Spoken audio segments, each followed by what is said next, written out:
So good morning and a warm welcome to the Refreshing Views Observatory. You're joining me on a pretty grey, horrible day looking out the window, but this afternoon it's forecast to be clear. So in the evening skies in January 2022 now, we have a parade of planets. We've got Mercury, Venus, Jupiter, Saturn and the Earth in the foreground, plus a crescent moon showing its earth shines.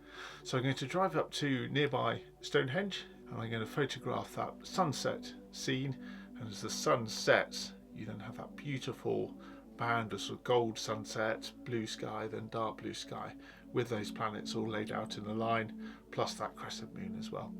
So I'm going to show you my setup, all the camera and equipment I've got as well, and some of the homemade kit. And if you enjoyed this video, don't forget to subscribe, and I look forward to bringing you more videos as we explore the night sky.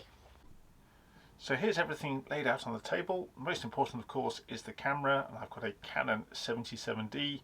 There are better cameras, full frame cameras, there are cheaper cameras, and this was the one I could afford. Now don't ask, but from personal experience I now always check I have my memory card in the socket. There's nothing worse than turning up at a dark sky site and finding you can't actually take any pictures because you've left your memory card at home. And I've got two lenses. I've got the Samyang 14mm, and this is quite an affordable wide angle lens because it doesn't have an autofocus, so you have to manually focus. So it's a really nice wide angle affordable lens. And I've also got the Canon 50mm, the nifty 50 little plastic lens, but again very affordable, nice and sharp. To get better performance you've really got to spend a lot more money than this. So this is my intervalometer, and this basically controls the camera. You can use this to set a whole time-lapse, whole sequence of pictures, and that controls the camera. And because it's going to get dark, of course I'll need a flashlight, a head torch, and that is a red light, so that helps protect my night vision. It's still quite bright, but it means you can see what you're doing. And then for walking in and out, we've got a white light as well. Right, this is my homemade barn door tracker. So you may have seen this in an earlier video, and I put this on top of the tripod. I point the bolt up towards Polaris, position the camera where I want it on the ball head, so I can point that to wherever I want it in the sky, and that has a motor underneath that drives the gears inside, and that pushes the tracker around the sky, and that tracks, and in effect tracks across the sky.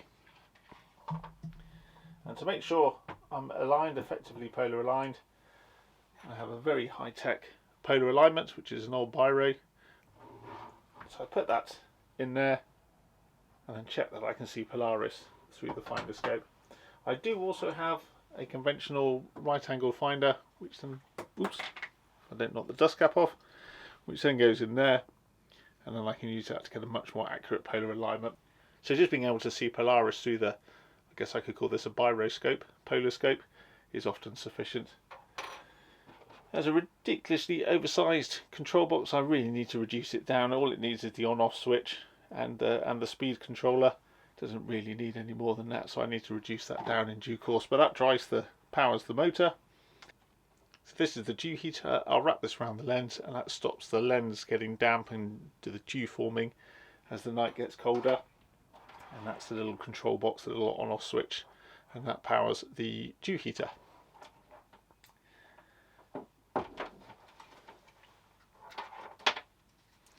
I've got a 12-volt lithium power pack.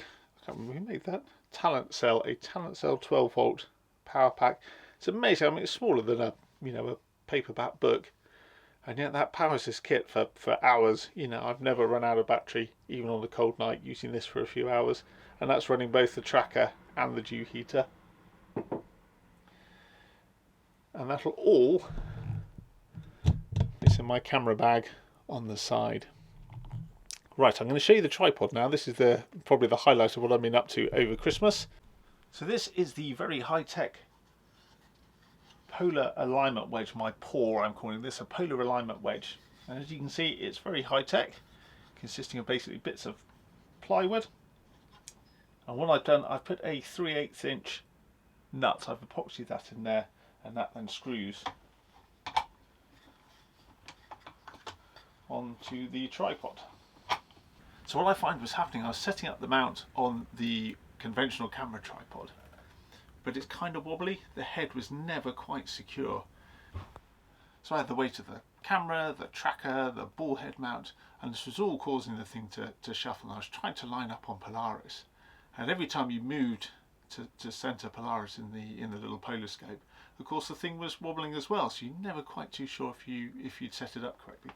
So by building the paw, the polar alignment wedge, I've set this, so this is at 51 degrees, so that's my latitude, and it has two screws. It has a nylock bolt in there, and on this side it has a thumb screw, and that rotates in the slot. So I can adjust my azimuth in this direction, and because I'm going to line this up so this faces towards Polaris, I only need a few degrees of adjustment. I'm not going from one side of the sky to the other. So I've got a few degrees, I don't know what that is, 20-30 degrees of adjustment there. And then this, I just remove the bungee, is on a hinge, and that has a T-nut, so I can thread that through. And that adjusts the elevation. So I can turn that, screw that in, screw that out, and the wedge changes direction. And I've got a little piece of just bungee cord, and I loop that round over there, and that just helps keep it all together. And then of course you've got the weight of the tracker, you've got the ball head, the camera lens, that all sits on top of here, and of course that helps keep it all together. So with this I can roughly line it up by eye, so this points to Polaris, fine tune the elevation, fine tune the azimuth, and then lock it all down. And that is much more stable than having a conventional camera tripod. And as you can see, there's nothing particularly special about it, just bits of plywood cut to shape. And I'll do a more detailed build video of this in due course.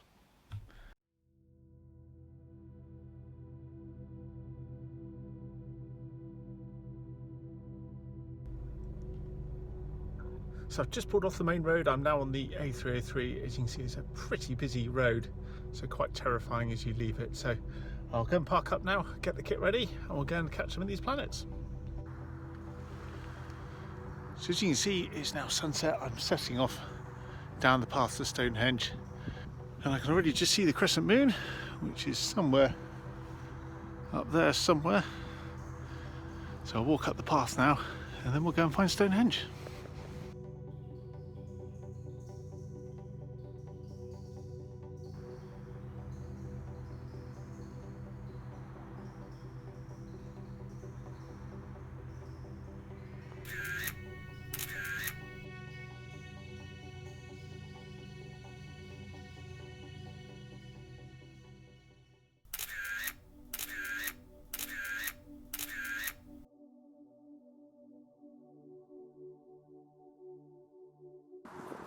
So I just hope this is working okay. I've got the 50mm on the nifty 50, and you can just see the crescent moon, the earth shining above that central part of the Stonehenge itself. And above it, to the right, you've got Saturn. And if I swing up, we have somewhere up there. There it is. So that's Jupiter. So you can see all the stars are coming out now. Mercury and Venus have just set. Look at this review. What I just realised I can do is I'm going to try and capture that crescent moon with the earthshine looking through that central gap in the ancient stones. And I must admit, it's rather nice. There's a few other people up here as well, so I'm having to keep my voice down. But goodness me, what a beautiful sight. There's the ancient hailstone. That's the one they use for the summer solstice. That's the one the stone rises over. So of course you're inside the stone circle facing towards the northeast, and that's where the midsummer sun rises over. But look at that for a sunset. And there's Saturn. So that is the dreaded A303. That's what I had to fight my way across when I set up this afternoon. Of course it's busier now. Now it's sort of everyone's going home from work. You just about see the Pleiades now. See see up here. There we go, there's the Hyades, and there's the Pleiades.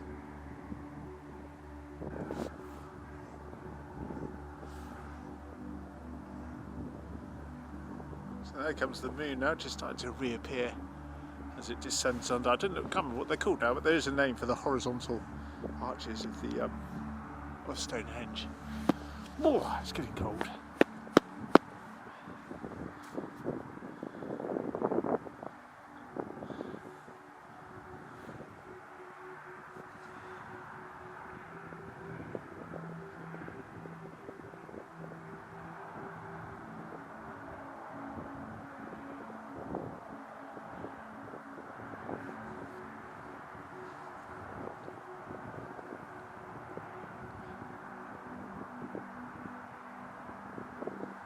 So I'm not speeding up, this is in real time, this is raw video footage. Isn't that beautiful? I know my Canadian friends would laugh if I said that this was cold tonight, but this must be about 0 degrees Celsius, so about freezing. There's quite a strong cold wind blowing down across the plain. There's no trees, or very few trees around here, it's open sort of grassland. So the wind doesn't half cut through. That is really quite spectacular. So I'm guessing it was about -5, something like that with the wind chill. Isn't that amazing?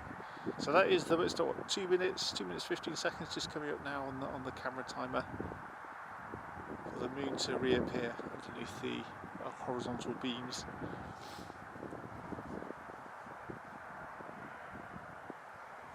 So right, what I'm going to do now then, let's just wait for that to fully reappear. I'll go and take some proper landscape shots now.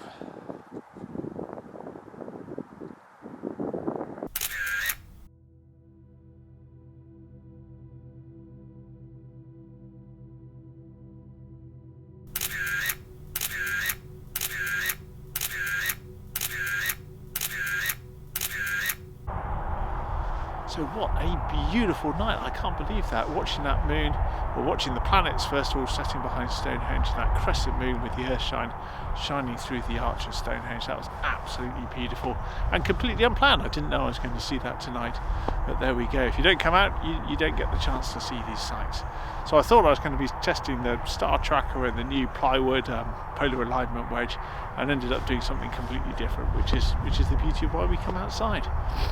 So I'm going to pack up now, and another thing I'm quite pleased of. So I have on some rather fetching Army surplus Arctic trousers. They come in 2 sizes, too small or too big, and these are definitely too big, so they keep them falling down.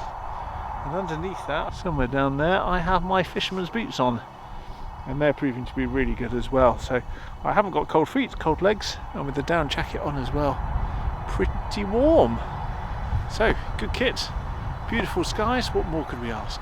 So as always, don't forget to subscribe, and I look forward to bringing you more videos as we explore the night sky.